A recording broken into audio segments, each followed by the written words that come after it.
காட்டுவோம். Government hospital லட்சணத்தை. Chemmanur hospital வேறு இதில் ஒரு ஆத்திர அவசரத்துக்கு வந்தால் ஹாஸ்பிட்டல் அப்படி உட்காந்து இப்படிங்களுக்குள்ள சரக்கு வேற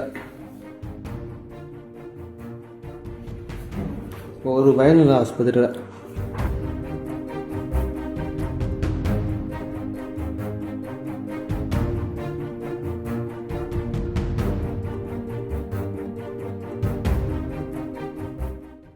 சிவகங்கை மாவட்டம் கல்லல் அருகே செம்பனூர் அரசு ஆரம்ப சுகாதார நிலையத்தின் அறுவை சிகிச்சை பிரிவில் உள்ள மருத்துவர் அறையில் புத்தாண்டு இரவில் மது பாட்டில்களும் நொறுக்கு தீனிகளும் கிடந்த வீடியோ வெளியாகியிருக்கிறது.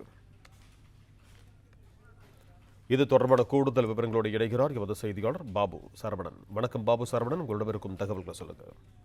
வணக்கம்.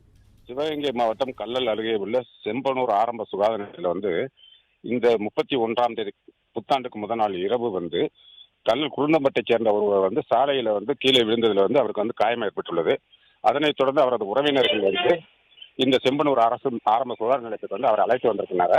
அப்பொழுது அங்கு உள்ளே சென்று பார்த்த பொழுது மருத்துவர்கள் யாரும் இல்லாமல் மருத்துவர் அறையில் வெளிநாட்டு மதுபானம் மற்றும் இறைச்சிகள், நொறுக்கு தீனிகள் ஆகியவை இருந்ததை பார்த்தவுடன் அவர் அதை வீடியோ எடுத்துக்கொண்டு மருத்துவர் இல்லாத காரணத்தில் அந்த அடிபட்ட நபரை கல்லலில் உள்ள தனியார் மருத்துவமனையில் சிகிச்சைக்கு சேர்த்துள்ளனர்.